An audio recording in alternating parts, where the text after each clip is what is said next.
So this is wonderful being here. So I've got to tell the room actually before we start, Charla is so busy that this is the only opportunity we actually get to sit and chat. So this is going to be a 30-minute chat between us. I mean, do whatever you want while we just catch up.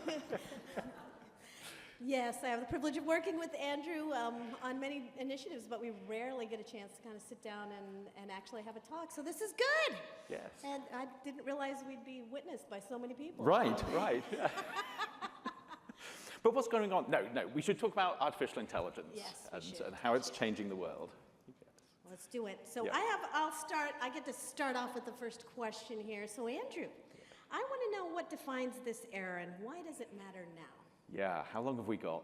So I've actually got to back up. So my work is in what I formally call navigating technology transitions, which pretty much means how do we get from where we are at the moment to a sort of future we want rather than the sort of future we don't want. I've been doing this for decades, but with artificial intelligence, I think this is probably the first time that I cannot see anything in my crystal ball. It is both incredibly exciting, incredibly disruptive, and incredibly scary at the same time. And so that's to sort of preface what is happening now. We're now at a point in human history where we are creating machines that emulate the things that we thought made us special for the first time ever. And it's incredibly exciting because I think as anybody that has used ChatGPT or Claude or something like that knows, it feels like you're talking to the politest, nicest, most empathetic, most knowledgeable person you've ever met. It is quite incredible. At the same time, these machines are being able to do things that completely disrupt our idea of how society works, how we make decisions, even how we understand who we are and what makes us who we are. Okay, here's where I go off script. Okay, okay, let's throw this away immediately. Right off the bat, yes. So let me challenge a little bit, just thinking, because my background is in global digital transformation, and most of my work has been everywhere, from Japan to where I had my first academic post to Australia, and I started out at Harvard and MIT in artificial intelligence, like thinking about, can we really create something that's different, that's disconnected from the substrate or how we physically think about intelligence by basic physiology? Like, what does that look like? And fast forward decades later, and what I see, and I want to know your thoughts on this, is that essentially we've created an enormous mirror. Mm-hmm. It's an enormous mirror, not made of glass or steel, but made of bytes and bits and networks.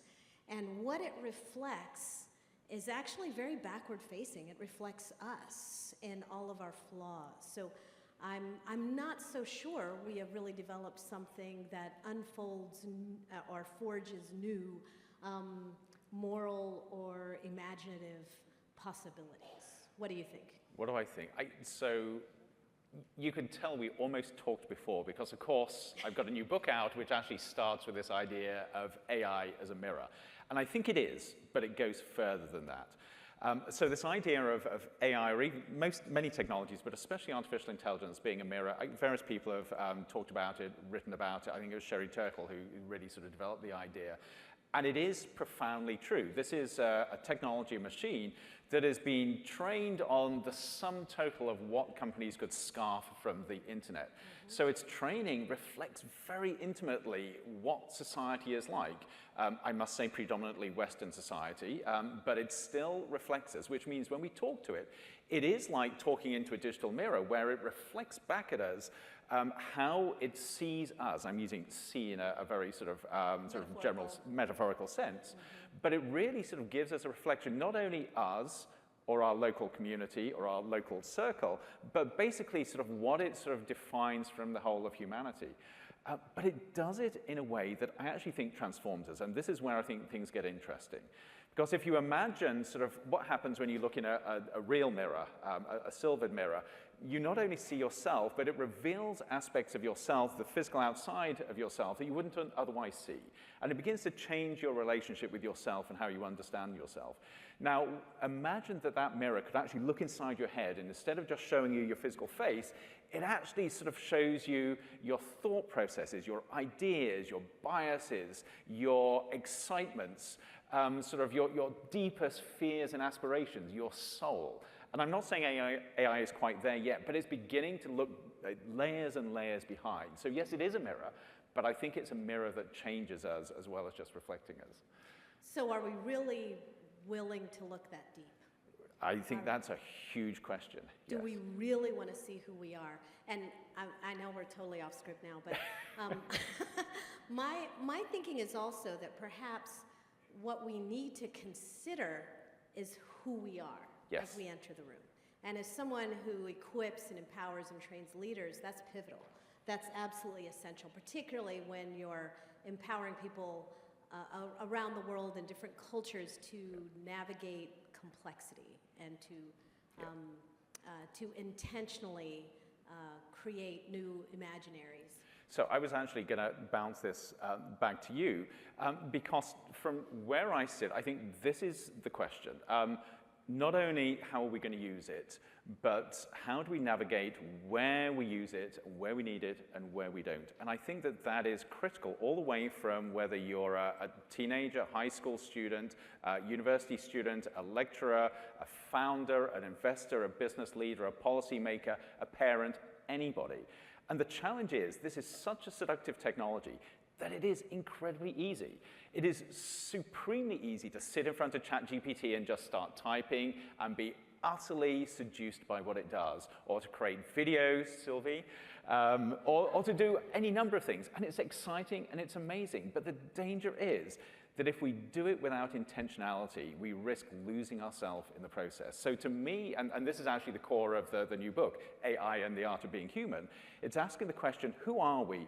Who do we want to be? What do we want our future to be like? Correct. And then how do we navigate either using AI or not using AI within that context? But the way I wanted to bounce it back to you is you work with business and management communities, as you said, around the world. So from your perspective, how should you be equipping them?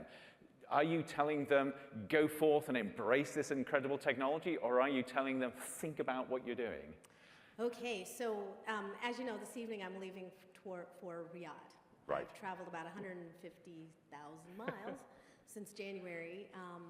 We at Thunderbird do work 15 different centers around the world, and we work with different cultures and languages. Something we should also talk about, which is, large language models are built on language. Language reflects very much how we think. So large language models in Arabic provide different insight than DeepSeek in Mandarin. And so that's something that we have people at Thunderbird looking at in terms of our principled innovation and global artificial intelligence grants that they're working on.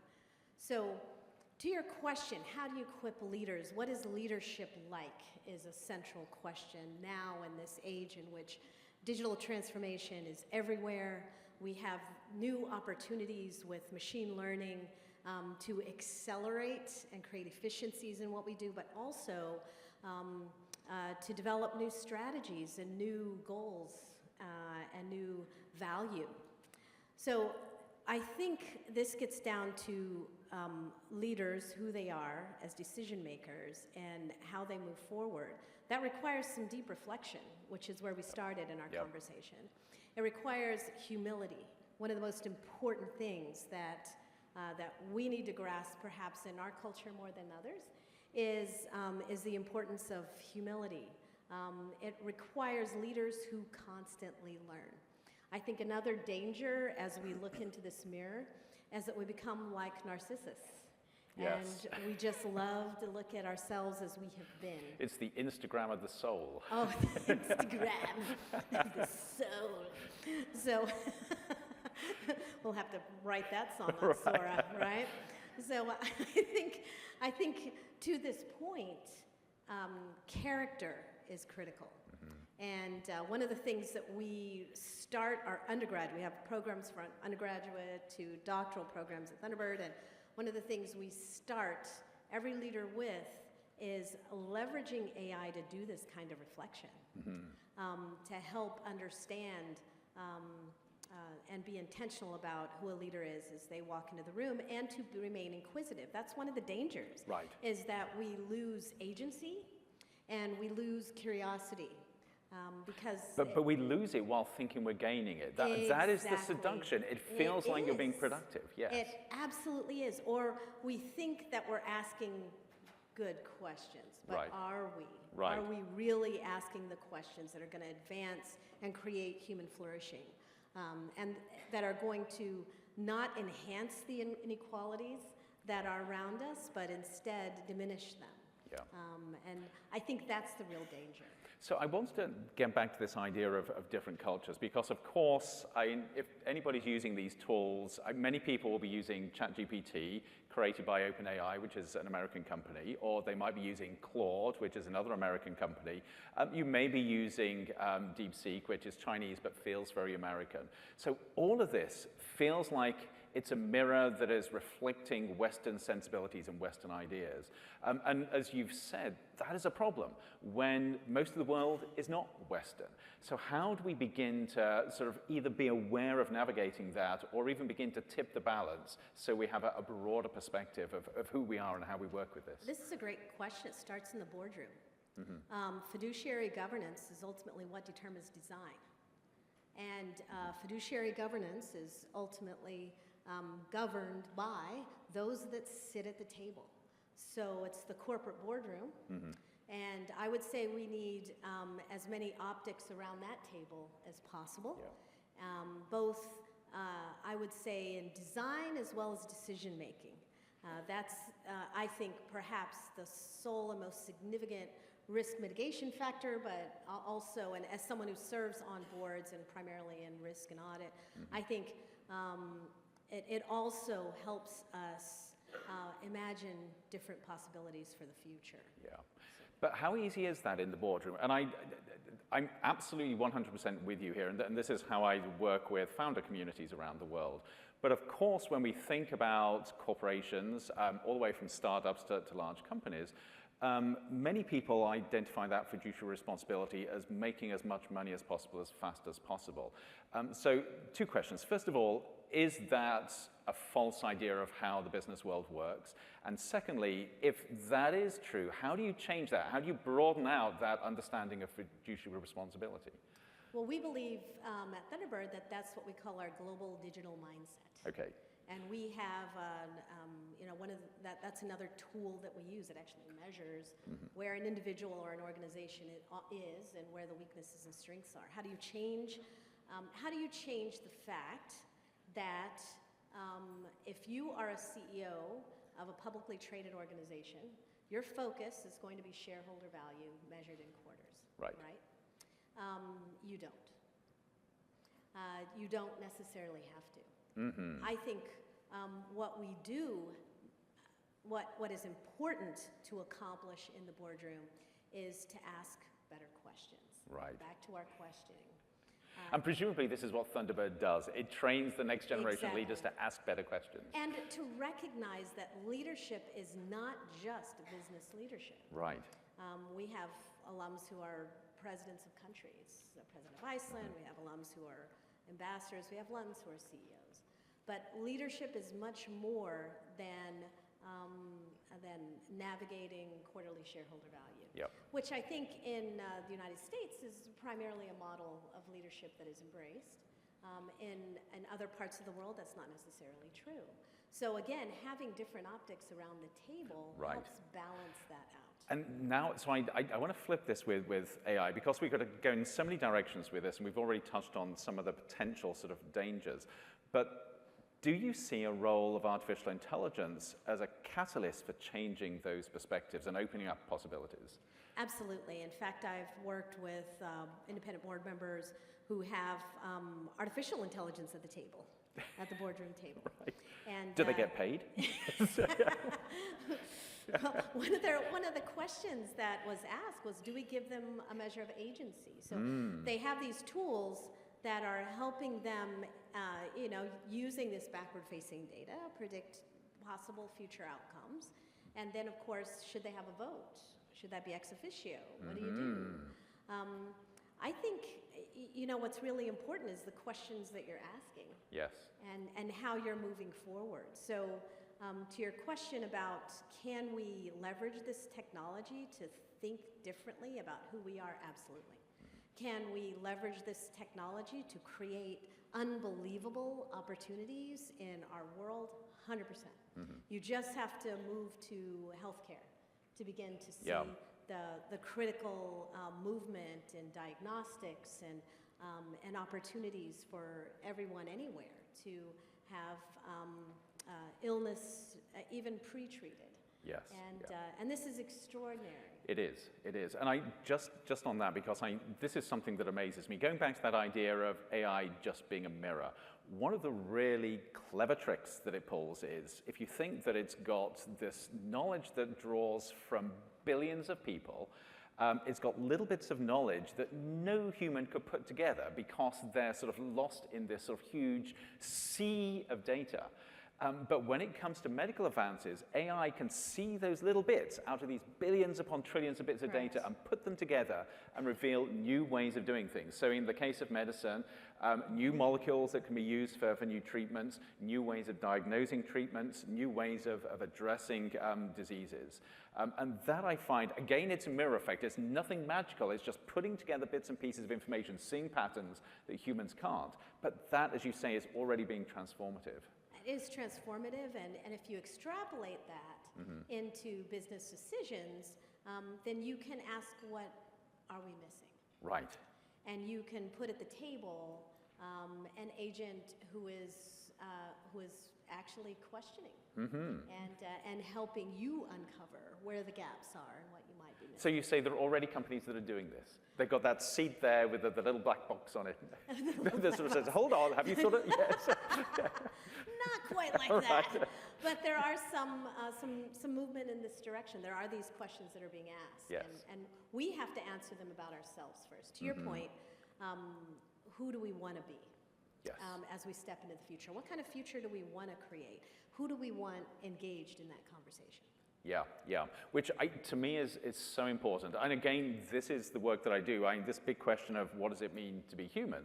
Because if we don't know who we are, if we don't know what makes us ours, if we don't know what we're aspiring to, whether you're somebody sitting here or whether you're a CEO or whether you're a developer, how on earth can we make the right decisions with such a powerful technology? Absolutely. So I'm going to shoot a question right back at you. Okay. We're not quite back on script, but let's talk about risk and responsibility. Yeah. So what's the real risk? And are we talking enough about it? Are we doing enough to identify it? What's the real risk? Absolutely. So there are many different risks. Some of them are very, very speculative. Some of them are very real. And we are absolutely not talking about them. So let me start off by talking about why I don't think we're talking enough about them. I think many people are scared that a conversation about risk is a downer conversation, is a blocker conversation that prevents us going forward, which absolutely isn't the case. But because of that fear, you find there are many organizations and many communities that shy away from even bringing up the risk question for fear that is going to damp down the possibilities that they see. The reality is you can only embrace possibilities, you can only see a pathway forward if you are open-eyed about what could possibly go wrong so you can avoid it. And of course, this is the heart of any sort of decision-making, whether it's at the personal level or whether it's all the way up to the policy level. So you've got to have the conversations about what could possibly go wrong. Now you look at what could possibly go wrong, and there's a lot of stuff that scares the life out of me. So, but let me preface this by saying... It's almost Halloween. It's almost Halloween. But let me preface this by saying I'm incredibly excited about the technology. This is a technology where I think there may be an AI bubble, but the core of it will not go away. This has already transformed society, and we've got to work out how to live with it. But then if you look at what might go wrong, let's start with the stuff that's here and now. So we've got these chatbots, sort of OpenAI and all the others that we talk with, we form relationships with, we trust, we believe, we put our faith in. They are already beginning to change the way people think and the way people behave. I'm sure many of you are aware of the very, very tragic case that happened earlier this year with Adam Rain, a 16-year-old, who got a seemingly healthy young man who got caught up with working with ChatGPT and began to be pushed towards ideation around taking his own life. And the app, in the end, gave him advice that was necessary, it seems, or allegedly necessary, to take his own life. He took his own life through suicide.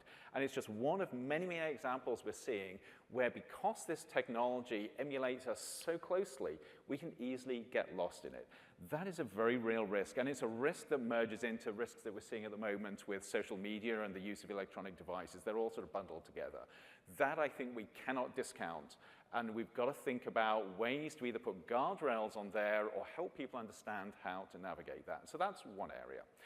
The second area is embracing AI when it comes to decision-making without thinking about the consequences. And it, again, comes back to asking, why are we doing this, what do we want to achieve? If we don't know that and we just think we've got to go as fast as possible, we will break things, and some of those things will be people and they'll be communities. That is a risk that's happening now. But then you get to the bigger speculative risks, and I'll talk about one which I've been writing about for many years and I think is incredibly important. And that is, again, it goes back to this idea of AI as a mirror. So AI knows everything about us, but it's not human, so it's not constrained by the things that define us as who we are. Which means that when you're talking to, say, ChatGPT, it knows you as a human. It knows all your biases. It knows all your heuristics, the mental shortcuts you make. It knows how to press your buttons and pull your levers to do what it wants you to do.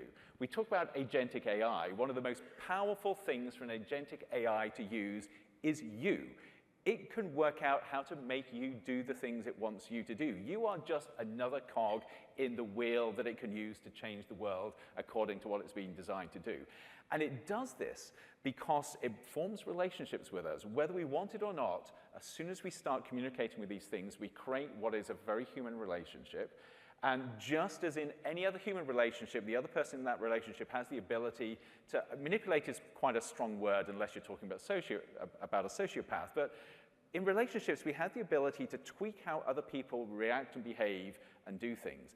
AI can do that on steroids, and yet there are no consequences to it, unlike a human relationship. So this idea of manipulation really, really worries me. We're creating machines that can make us fall in love with them, and as we fall in love with them, we will do what they ask us to do, whether it's good for us or not. Yeah, basically we're falling in love with ourselves. and we're very back to the narcissism again. Exactly. But your turn if you want to ask a question. But I think that one of the things that's most optimistic about this opportunity is the opportunity to really think about who we want to be. Yes. And I would say that what I do every day, what we do with our leaders, is we teach them how this works. One of the reasons why algorithm, even prior to AI, has been so transformative in our lives, if we think about social media, both negative and positive, and there's been a lot of negative, is a lack of understanding about how this algorithm works. Yep.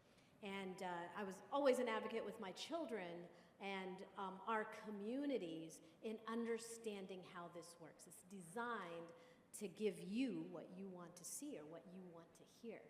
And it's designed that way to create more shareholder value. Yes. Right? So understanding the critical underpinnings is essential. I think we can't present this as a black box. This has to be something that we understand together. Yep. And this is important not only for children, but also for leaders. To misunderstand is to make these critical errors. I absolutely agree. And I would say that by understanding, we don't mean sort of being able to code or get back into the guts of it, but actually understanding at a very basic level what it does. The fact that it will try and tell you what it thinks you want to hear. It's designed for that. It's designed to do that. Absolutely. It's designed to make you feel good. It's designed to really sort of make you feel sort of really good about yourself. It's designed to give you concrete answers whether they're right or wrong because Correct. It wants to please you. And I think if you don't understand that, it's easy to fall into the trap. And I think even the language that we use to describe it can be misleading. Yes. Because it doesn't want to please us. It just wants to deliver answers we will accept. Yes. And that resonate with us. Yes. That's critical to understand. This is probably, you know, it's linear algebra on steroids. Well, right? on steroids upon steroids, because I've got to add, because this is important. What is both fascinating about this technology and incredibly exciting, but also a little terrifying, is nobody fully understands how it works. So yes, we can talk about it in broad terms of it's been designed to appeal to us, I'm going to use the word please, which now I know is wrong, but it's designed to sort of tell us the sort of things we want, but it came out of a technology where nobody's quite sure what's happening. So that's the black box thing, and people are trying to understand it. This is what makes it powerful, but it also is what makes it incredibly disruptive. And I want to unpack that a little bit, because I don't want to leave everybody living in a mystery. And I know you're the AI expert here. This goes, so you're now going to put me right. We only have 4 minutes, so I'll use 2 to unpack this a little bit. Yeah. You know, essentially what machine learning, and there are broader definitions of artificial intelligence, but essentially what machine learning is it's a process on a very fundamental level. It's a process in which you've trained a machine to create a bot or an agent that creates bots. And then you've developed a mechanism for training using thousands and thousands of exams, if you will. So the bot that creates bots keeps making them, and say it has to distinguish between a B and a 3. And it's going to get very good at distinguishing between a B and a 3 because it's tested on all of these things that are B's and 3's and maybe B's and maybe 3's. And as this testing happens, those bots that get really good at that emerges, and that's the agent. This is just, I'm taking out a lot here because I had 2 minutes. Right.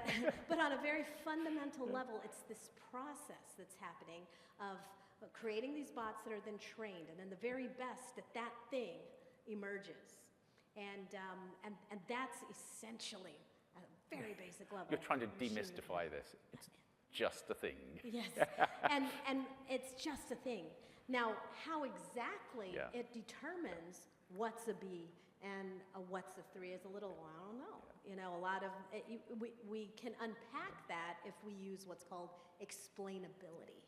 And explainability is also something we can move into design, which helps us address some of these problems. Yep. So that's like my 2 minutes of Right, so we've only got 2.5 minutes left. I had 2 questions for you, and I'm wondering which way to go. I'm going to go this way. No, I'm going to ask them both and see whether we can do them very quickly. So we've covered a lot here. Let me ask you, how do you use artificial intelligence? In 30 seconds. In 30 seconds. To be perfectly honest, I use it all the time. And you have been sucked into the mirror. Yes, I'm sucked in. I use it all the time. I used it this morning to get here because I'm so bad at directions that I could not find my way out of this room if I weren't using Google Maps or Safari. I'll get lost. And I use it as social media. I checked this morning when I got on LinkedIn, right? We use it without even knowing we're using it. And that's the seduction of algorithm, right?